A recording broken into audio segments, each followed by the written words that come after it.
Okay, we've talked earlier about the bit error rate being the gold standard on performance of a communication system, and we've talked about the ability to estimate bit error rate in test equipment and in the laboratory. And I'd like to talk now about how is it that we count errors, how does count errors translate into a bit error rate measurement. So we use what we call the Monte Carlo method, and the Monte Carlo method applies experimentally but also in simulation. So this is the same method can be used in both situations, and the core concept that we want is that we're doing repeated random sampling. We keep sending bits, and we're checking, did I make an error, did I not make an error? And this probability of error can be approximated by the empirical frequency of errors. How often did I encounter an error in this experiment?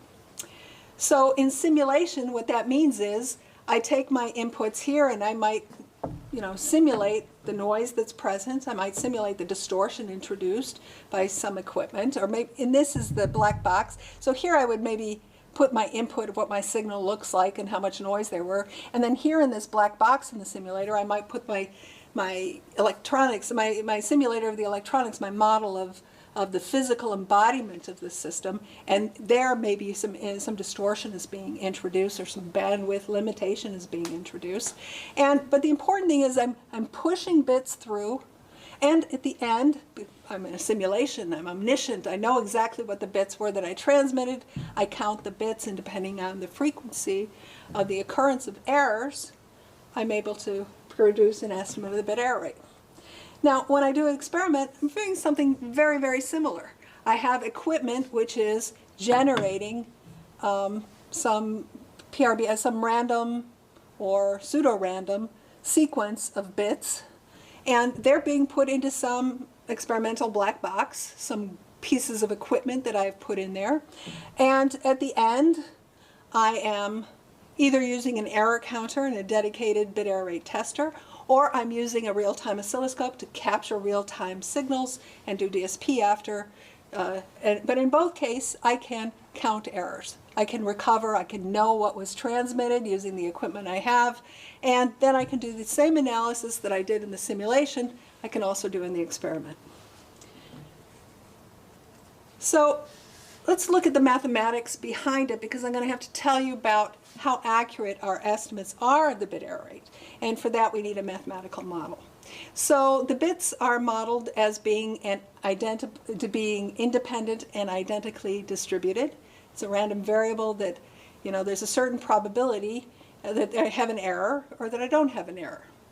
And this is known as a Bernoulli trial. It's like flipping heads and tails. Only heads and tails usually is half probability for both, but in the bit error rate, most of the time I'm not making errors, but every now and then I make an error. So it's a Bernoulli trial with a certain probability of head or tails, which is going to be estimated. We want to know what is it. The bit error rate, the communication system has a certain probability of making an error.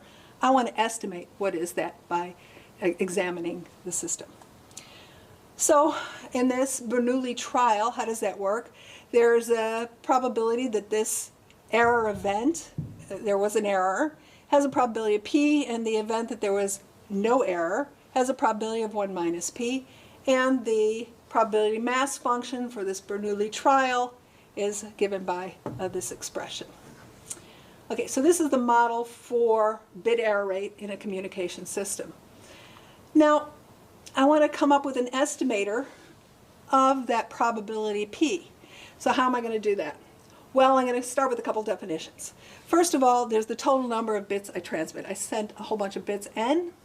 And then there's the number of errors, n sub e, the number of errors I actually counted. I sent n. How many of them were errors in the end? Okay, so I have these two variables.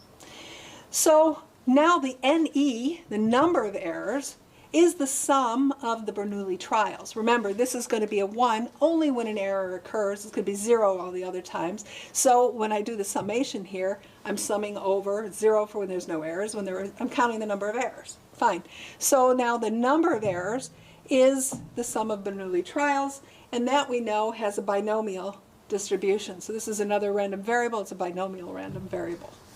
And What I'm looking for is the point estimator. Now I got the hat that says I'm estimating. It's the bit error rate estimate.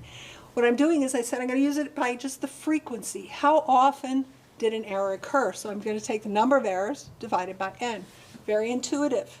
This is something we use in the axioms of probability to sort of describe how we build probability theory. So very common point estimator. So we take this estimator, p hat, and we calculate what's the mean. So I know the statistics of each one of the error events. We know that they're IID, independent, identically distributed. And so I do the math, and it comes out that the expected value of my estimator is indeed the true probability. And when that happens, we call that an unbiased estimator. I can also look at the variance of this point estimator. I do the math, and I get something that looks like this expression. It's probability times 1 minus probability divided by n, the number. So we call this a consistent estimator because as I send more and more and more bits, as I'm examining a larger and larger population, that this variance is getting smaller and smaller and smaller. Okay, so these are good properties for our point estimator, that it be unbiased, that it be consistent. Now, there's something missing, though, in that sort of simple analysis, and that's the impact of the number of errors. Very, very important. If I look just at the variance, and I said as n gets larger, that variance gets smaller, things look great, but there's no NE in that experiment. There's nothing that's related to how many errors I count. But, you know, let's be a little intuitive. That number of errors, we know it's important, because suppose I don't count many errors. What does it mean when I'm not counting many errors? Well, when I'm not counting many errors, I'm really, really sensitive to luck. Because suppose I have a very highly reliable system, and suppose I get like unlucky, the luck there could be unluck, I get unlucky and I get an error in there, when normally I should have had to run many, many more before I got an error, but I got one, I got unlucky. Now I'm going to estimate something based on something that really shouldn't have occurred.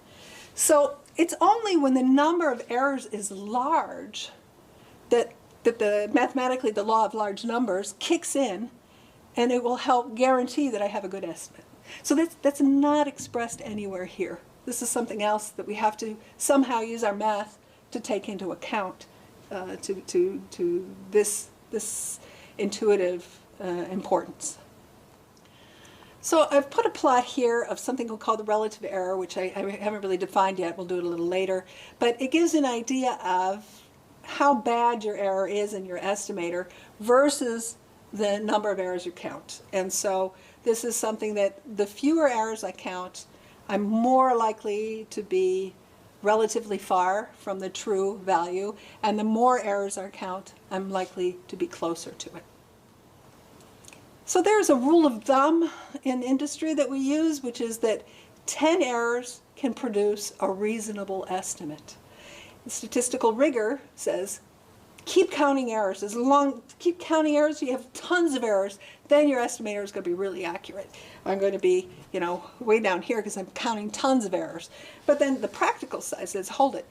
It takes a long time to count a whole lot of errors. It takes a whole lot of effort, and maybe I don't have the time. It's not reasonable to do this. So this 10 errors is sort of a balance, a trade-off between these two. It's a rule that sort of gives you a floor that makes you avoid making some serious mistakes. So if you count at least 10 errors, you know that you have a reasonable estimate of the bit error rate. So in the quantitative analysis that I'd like to do to step away from just this rule of thumb and to try and quantify the quality of our estimator, I'm going to appeal to the Central Limit Theorem. So if I have a very large number of bits that I've counted, in this case, the estimator will have a distribution which is Gaussian. Large N, Central Limit Theorem. I've already calculated what's the mean and the variance of this estimator, and so I know that it'll be Gaussian with this mean and that variance. So that's great because now I have a density and I can quantify my confidence, and that's why we call it a confidence interval, my confidence in my estimator.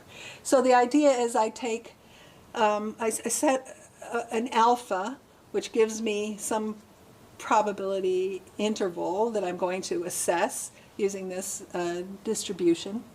And it's going to sort of give a range for where the true p is falling based on my estimator p hat. So this confidence interval was named the Wald interval. It's given by this expression. And we can see that p hat is our estimator. Whatever we decided is the estimate based on the number of errors divided by the number n counted. And we use this. And you'll see that there's some factor z here. And this z is related to this distribution that we have here. And that is alpha over 2 is the probability that the standard normal random variable is less than some value z. So what I'm going to do is I'm going to fix alpha. For instance, I'm going to say alpha, I want to have 95% confidence. So I want to find some interval so that I will be 95% confidence that the true p falls somewhere in that interval. And so, for instance, 95% confidence that z would come out to be 1.96. So let's take a rule of thumb and look at why that works. Let's take this confidence interval and try to apply it to this example. So we have the true bit error rate is 10 to the minus 4. I have 100,000 bits that I've pushed through, and in one time, you know, I only counted 2 errors, so maybe I was unlucky in my estimator. And my estimate is going to be 0.2 times 10 to the minus 4. The relative error is going to be 138, and you'll see where this number comes from. The case of 10 errors, my estimate is 10 to the minus 4. You think, oh my God, it's perfect, but the relative error is still 62%. So where does this relative error come from? And it comes from this 95% confidence interval. Because if I go back to the Wald interval, and I put the equation in there for 95%, for instance, for these numbers, and here, what I will get is that the 95% is the true one is falling somewhere between 0.38 and 1.62. And my estimate is 10 to the minus 4. And so you see I have 62% on either side. And so I guess I should say the true one is there. And the true one, the interval is 62% higher on either side. Now the other case of just 2 errors, you know, I actually get a negative part of the range. So you just know that the confidence interval is not very interesting. It's just I have very low confidence because of this small number. So in general, this rule of thumb is assuring that the range that you're falling in is a reasonable sized range for your confidence interval. And that brings me to the last part, which is the special case of when I actually count no errors. So, you know, like the practical side is kicked in. I have waited as long as I could. I've used as much memory as I can, and I just haven't counted any errors. The system's like really good. I haven't counted any errors. So first of all, you will not ever say that your estimated bit error rate is 0. No, no, no. You haven't counted any errors. Doesn't mean that this system will never, ever make an error. That's something very different to say.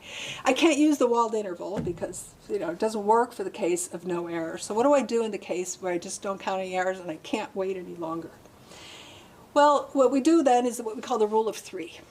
Again, we're going to appeal to this idea of a 95% confidence, but I don't have a full range. What I only have is an upper bound.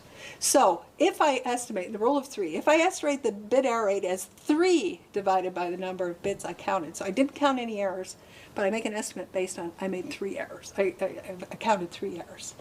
Then at least I know with 95% confidence that the true bit error rate will be less than that number. So I have an upper bound on it. If I take the example of 1,000,000 bits and no errors, I take that 1,000,000 bits and I say, okay, the bit error rate for sure is less than 3 times 10 to the minus 6 with a 95% confidence. So just end this with some estimation caveats. And don't quote the bit error rate estimate alone. It's not enough information. Don't just tell me it's 3 times 10 to the minus 6. I have to at least specify the number of errors I counted, because I really want to know, did you only count 2 errors? Did you count 0 errors? This is an upper bound you're giving me. Did you count 1,000 errors? And I can have super confidence. Really important to specify the number of errors, and really it's best to report this pair of both the number of bits n and the number of errors ne, because then I can calculate any confidence interval that I want.